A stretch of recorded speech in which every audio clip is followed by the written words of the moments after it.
विभज्यवाद YouTube channel में आपका स्वागत है। Welcome to विभज्यवाद। विभज्यवाद में सभी सत्पुरुषों का स्वागत है। संसार में देखा जाता है, सुना जाता है, पाया जाता है, कोई कोई किसी के अद्भुत निमित्त होते हैं, जो निमित्त देखकर कोई मनुष्य अपना भविष्य बतलाता है या भविष्य होता है कि भविष्य के कुछ हेतु भी होते हैं। जैसे सामान्य तौर पर अधिकांश मनुष्य में जो लोग उसके धाता है वो समझते हैं, या कोई किसी को ऐसी जैसे कोई किसी मनुष्य की आंख फड़कती है, कोई किसी की एक आंख फड़कती है, कोई किसी की दो आंख फड़कती थी, इसे निमित्त से बोलता है कुछ ना कुछ होने वाला है, या जो भी होता है वो एग्जैक्टली बताने वाला भी होता है। तो ये मानसिक तौर पर इसके कोई ना कोई मूल हेतु से अटैचमेंट होता है। देखो ये कितना अद्भुत होता है। बोलने वाले लोग कुछ दुनिया में ये चमत्कारी बातें नहीं होती बोलते हैं, लेकिन ये बात निश्चित तौर पे अधिकांश लोग जान सकते हैं। क्या कोई किसी की आंख फड़कने से या आंख दो आंख फड़कने से कुछ ना कुछ घटना बनती है। कोई मनुष्य को अपने काया में हिचकी आती है, जैसे कोई शारीरिक दृष्टिकोण से आती है, अपने खाना खाते समय शारीरिक दृष्टिकोण से आती है, कोई क्लाइमेट के कारण आती है, कोई मानसिक तौर पर भी हिचकी आती है। इसी कारण गाने में या गाने भजन में ऐसे कोई आते हैं शब्द का किस कारण से हिचकी लगी करके। तो ऐसे बहुत अधिकांश संसार में निमित्त पाए जाते हैं, जिसके कारण वो भविष्य की सोच दिखाई देती है, या कोई इसमें हेतु भी होते हैं। इसी टाइप कोई किसी को सौंपने आते हैं। जो सौंपने आते हैं अधिकांश लोगों को अकारण भी सौंपने आते हैं। कोई किसी को अन्य जन्म से विज्ञप्ति रूपा से सपने आते हैं, तो विज्ञप्ति रूपा से सपने का एक्सप्लेन वो नहीं बता सकते क्या क्या होता है, क्या क्या बोलता है। सपनों की भाषा अलग होती है, ये मोनोद्वारिक होते हैं, विज्ञप्ति रूपा से सपने आते हैं। तो कोई किसी के सपने जैसे कल होने वाली घटना है या कल कोई देखा नहीं, ऐसे भी सपने में आते हैं। तो अधिकांश उसके हेतु अपने अपने पूर्व जन्म से अटैचमेंट होते हैं, कोई अकारण से भी होते हैं। ऐसा संसार में दिखाई देता है। तो जैसे कि ये तो सामान्य जनजीवन के लिए, जनमानस के लिए होता है, लेकिन संसार के अनुत्तर बोधि संपादन करने वाले जो सम्यक संबुद्ध बोधि सत्व के रूप में विहारण करते हैं, जिसकी पारमी सम्यक संबुद्ध की है। 10 पारमिता, 10 उपपारमिता, 10 परमत्त पारमिता को पूरा करते हुए 4 असंख्य 1 लाख कल्प की पारमी उजागर करते हुए जब कोई ऐसा श्रेष्ठ पुरुष संसार में उत्पन्न होता है, अभी कुछ समय के बाद ही उसको इतने काल का अर्थ आने वाला है, जिस हेतु से इतने उसने कष्ट पाए हैं, इतनी पारमिता परिपूर्ण किया है, तो उसका अर्थ के लिए जब मन लगाता है, संबोधि के लिए मन लगाता है, तब उसको भी सम्यक संबुद्ध को भी जो होने वाले हैं उसको भी इस टाइप के सपने आना संभव होता है। जैसे कोई चक्रवर्ती राजा होने वाला होता है, उसको भी लोक शासन के लिए सपने आते हैं।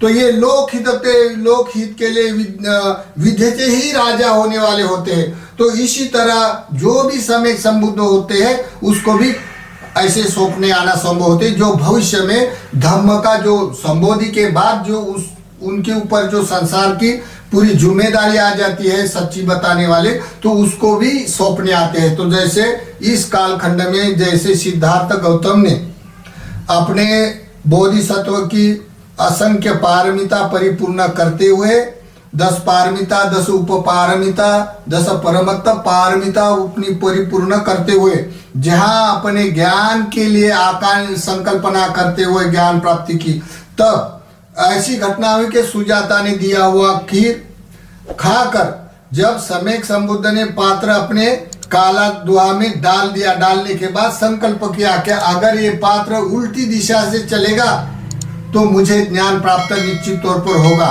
तो ये पात्र उल्टी दिशा में चला हुआ दिखाई दिया। तब उनको मन में हर्ष हुआ कि मुझे कुछ ना कुछ प्राप्त होगा। जैसे मैंने इतने दिन दुगट का चर्या किया 6 साल और न जाने कितनी कितनी पारमिता किया होगा, तब तो उनको पता नहीं लगा।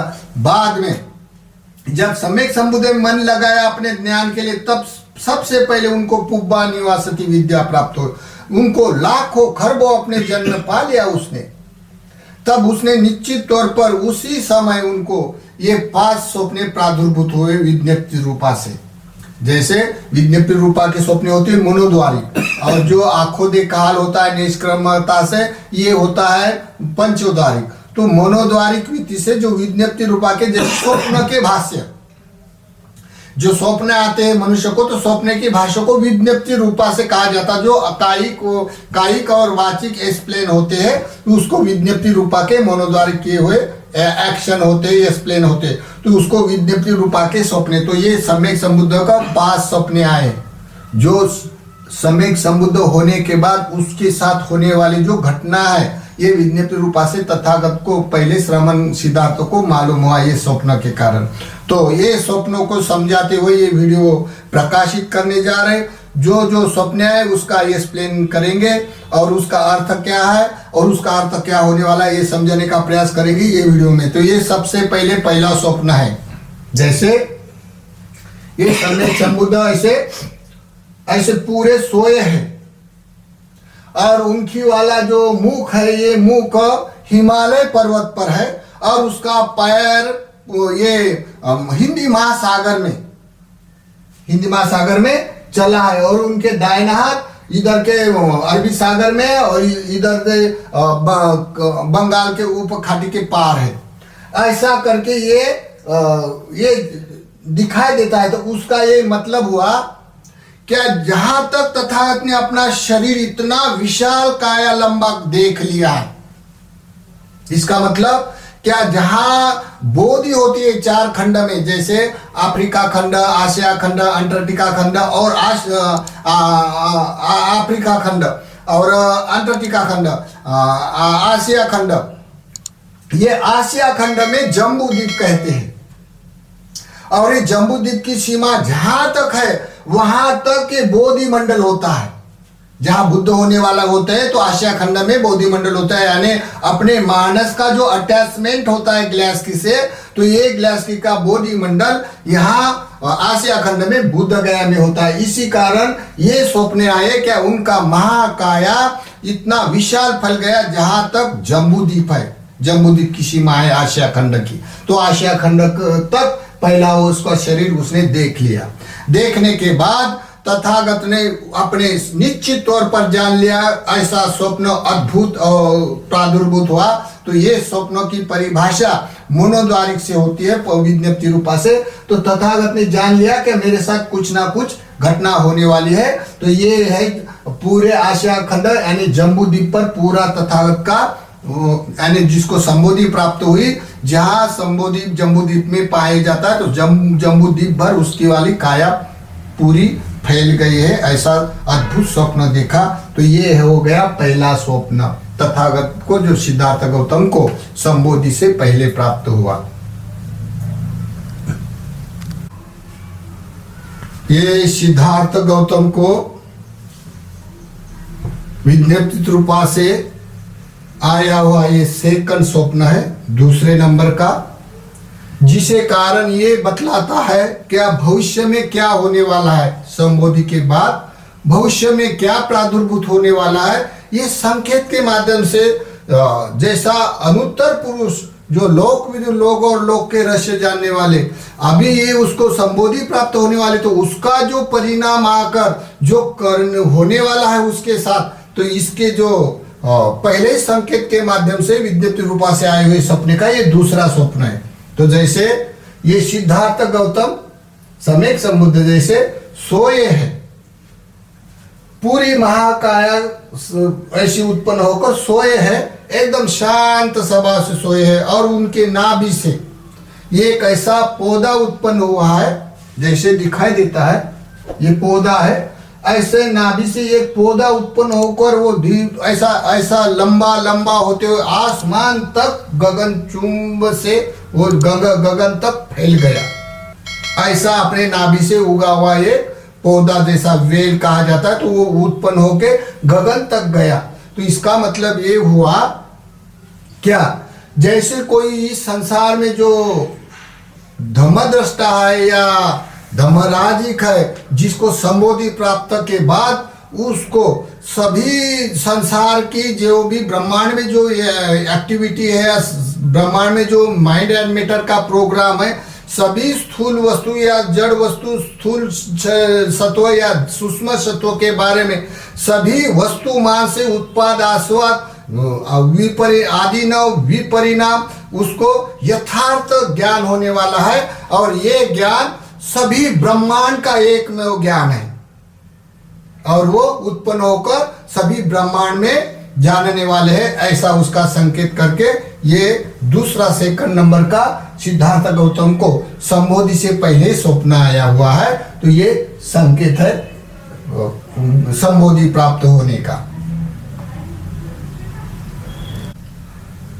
ये सिद्धार्थ गौतम को प्रादुर्भूत हुआ ये तीसरा स्वप्न है, जो संबोधि से पहले जिसने 10 पारमिता, 10 उपपारमिता, 10 परमत्त पारमिता को परिपूर्ण करते हुए 4 असंख्य 1 लाख कल्प का काल परिपूर्ण करते हुए जब उनका समय आ गया संबोधि प्राप्त हेतु के लिए, तो संबोधि प्राप्त के बाद जो जो उनके साथ धर्म के जो गुणवत्ता होते, जब धर्म प्रकाशित करने के बाद जो मार्ग का जो गुणवत्ता होते, उसके अवलोकन के लिए पहले ही किसी किसी को स्वप्न आते हैं। तो ये तो अनुत्तर पुरुष होने वाला, तो उसको भी स्वप्न अनुत्तर ही हो गए। तो ये स्वप्न, जैसे स्वप्न में ये तीसरा स्वप्न है,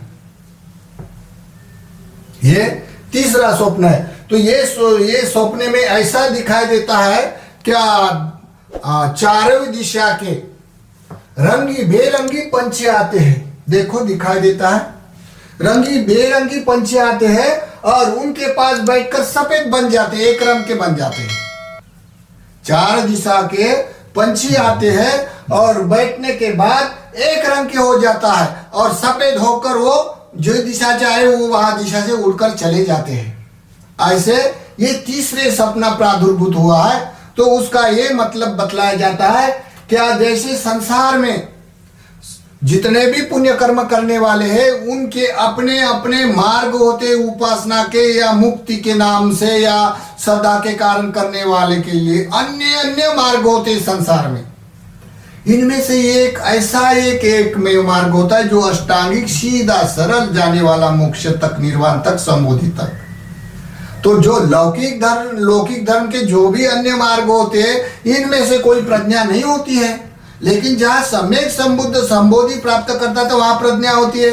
जब सम्यक संबुद्ध प्राप्त होने के बाद प्रज्ञा के क्षेत्र में जो भी कोई आता है तो वो एक रूप का होता है। जैसे अन्य अन्य साधु संत जब जब अपने त्यागमय से पुण्य से विहारण करते हैं अन्य अन्य पंथ से, लेकिन जहां सम्यक संबुद्ध उत्पन्न हो जाते तो दाहिनी दिशा से साधु संत त्यागी जो जिज्ञासु निब्बान के हेतु से कार्य करने वाले दाहिनी दिशा से आते हैं और सम्यक संबुद्धों को देखते हुए, सुनते हुए, जानते हुए, परीक्षण करते हुए धर्म में प्रतिष्ठित होते हैं।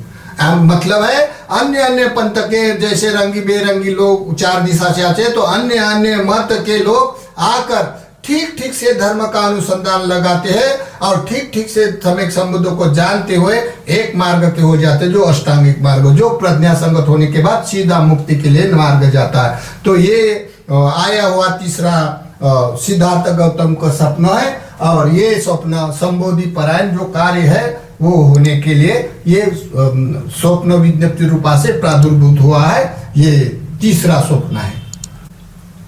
ये सिद्धार्थ गौतम को महासंबोधि प्राप्त होने के पूर्वांत ये चौथा स्वप्न आया है विज्ञप्ति रूपा का, जब सिद्धार्थ गौतम ने अपना निश्चित तौर पर जान लिया, जब पुब्बे निवासती विद्या के बाद या पात्र कालाशिला के उल्टी दिशा में बहने के बाद निश्चित तौर पर ये अद्भुत घटना का उनका घटना के तौर पर विश्वास होकर जब उन्होंने मन लगाया तब उसको ये प्रादुर्भूत होने वाले स्वप्न में जैसे सम्यक संबंध होने के बाद जो भी उनके साथ घटना होने वाले हैं बुद्ध के साथ जो भी तो पहले उनके संकेत विज्ञप्ति रूपा से यानी स्वप्न से मालूम हुए हैं। तो ये बहुत अद्भुत होते हैं। जैसे संसार में अनुत्तर पुरुष होते हैं जो लोकविद और लोक के रहस्य जानने वाले होते और देव मनुष्य के उत्तम शास्त्रा होते।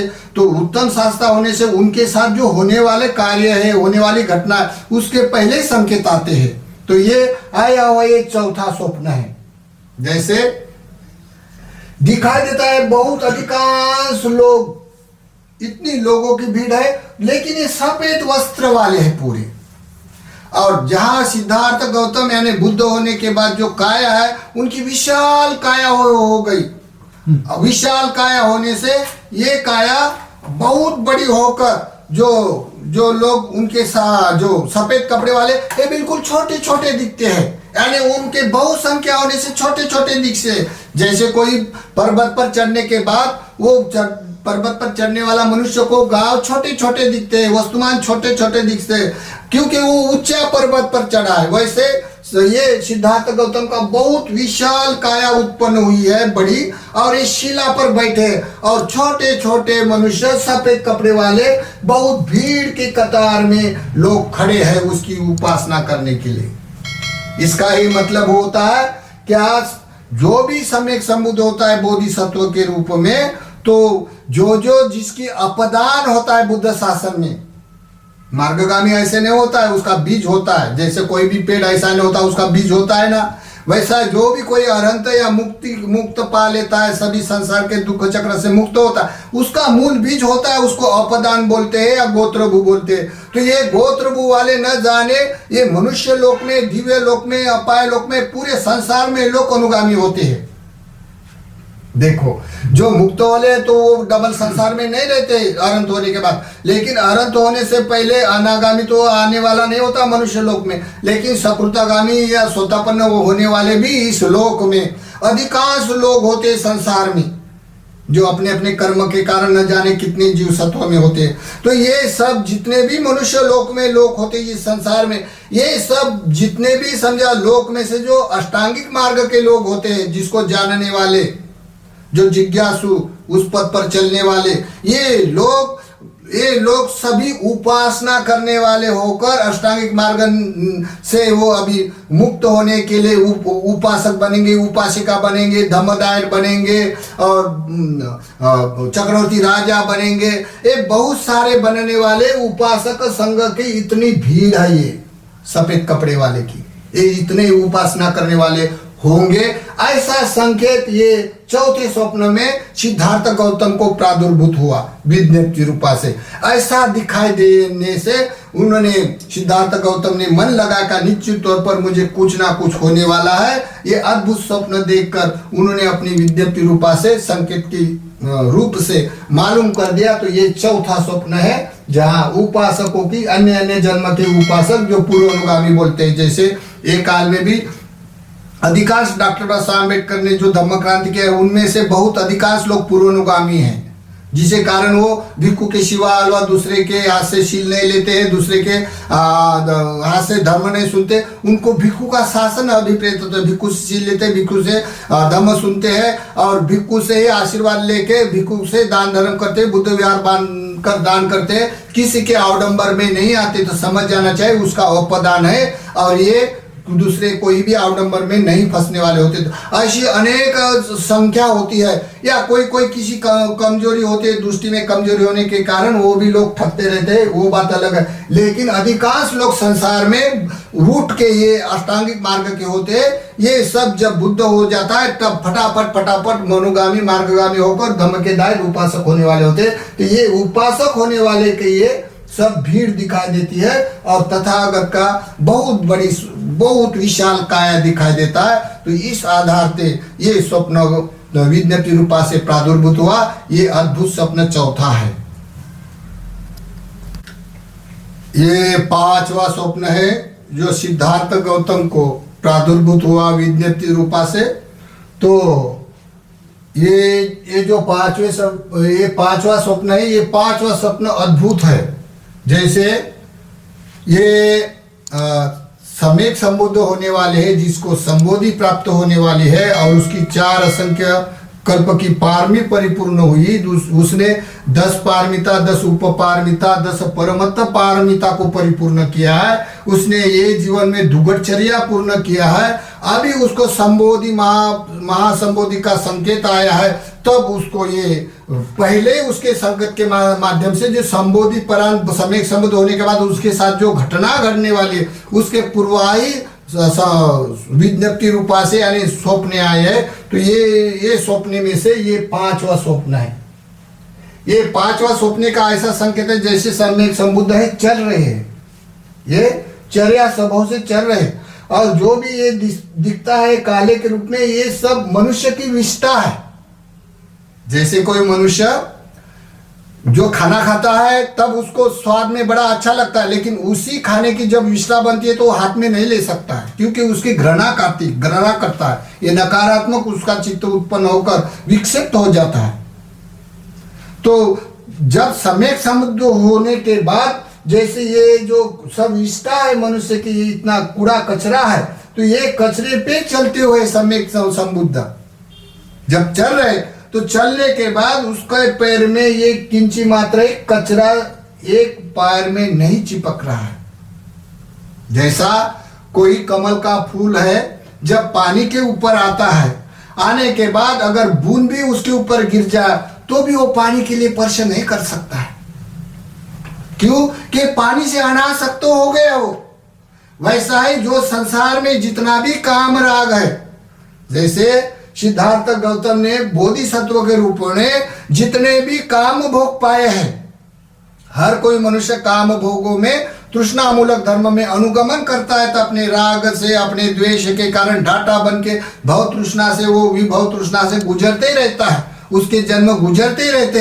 लेकिन अभी ये सिद्धार्थ गौतम का ये आखिरी का जन्म है, और आखिरी का जन्म में अभी फूल होने वाला है, और फूल होने के बाद ये काम भोगों का रस में स्पर्श नहीं होने वाला है। जैसे विपස්සना करते हुए असमा संपदान में जो चाकते हुए, देखते हुए, सुनते हुए या स्पर्श करते हुए कोई भी आलंबन उसको स्पर्श नहीं करता है, नहीं करने के कारण वो वेदना में उपेक्षा होती है। उपेक्षा वेदना निरामिष होने से वो विपස්සना कर सकता है। ऐसी अभी के लोग कोई विपස්සना नाम से कोई भी किसी का अपदान रहे ना रहे, कोई पारमिता रहे ना रहे, डायरेक्ट आके सोतापन्न होने के लिए उदय ज्ञान की प्रैक्टिस करता है, भंग ज्ञान की। और भंग ज्ञान के विपरिणाम निखंति से बड़ा सुखकारक लगता है, तो उसको बोलता है हमको चुल्ल सोतापन्न हो गए। ये बुद्ध की यथार्थ विपස්සना ऐसी नहीं होती। विपස්සना यथार्थ जिसका गोत्र भू है और लास्ट में मार्गगामी होने वाला है, वही वैरागी मानुष कोई एका दुका उपासक भी कर सकने वाला होता है। तो वो अनासक्त होता है, इस तरह का अनासक्त होते ऐसे चलता है। वैसे ही ये स्वप्न का मतलब इतना है कि ऐसे ही सम्यक संबुद्ध को जो स्वप्न प्रादुर्भूत हुआ, तो विष्ठा के ऊपर चलते हुए विष्ठा का एक कतरा भी सम्यक संबुद्ध का पैर में नहीं चिपक रहा है, और अनासक्त भाव से ये विष्ठा है या नहीं है इसका न, जैसे तथागत चल रहे, चलने के बाद भी किंची मात्र ही ये विष्ठा को स्पर्श नहीं कर रहे, यानी स्पर्श नहीं हो रहा। इसका ये अद्भुत हुआ, ये 5वां स्वप्न है। और ये 5वां स्वप्न को ये परिपूर्ण देखते हुए 5 स्वप्नों को तथागत ने अपनी मुझे कुछ तो भी प्राप्त होने वाला है ऐसा संकेत के रूप में मालूम हुआ। तो ये विज्ञप्ति रूपा से आए हुए सिद्धार्थ गौतम को 5 स्वप्न है, और ये 5 स्वप्न का प्रादुर्भाव सम्यक संबुद्ध के बाद होने वाला जो उसके साथ जो घटनाएं हैं, ये घटना का उनका पहला ही संकेत मालूम हुआ विज्ञप्ति रूपा के ये स्वप्न। तो ये 5 स्वप्न की घटना जितने भी उपासक उपासिका भिक्खु भिक्खुनियां या धम्म के दायक लोग हैं, ये स्वप्न के बारे में तथागत के प्रति तथागत का महानुभाव, तथागत का रिद्धि भाव देखते हुए इस स्वप्नों के प्रति वो श्रद्धा करते हैं, और तथागत के जो अतुलनीय जीवनी होते हैं उसके प्रति भी और धम्म के प्रति भी गौरव करते हैं और पठन पाठन करते हैं।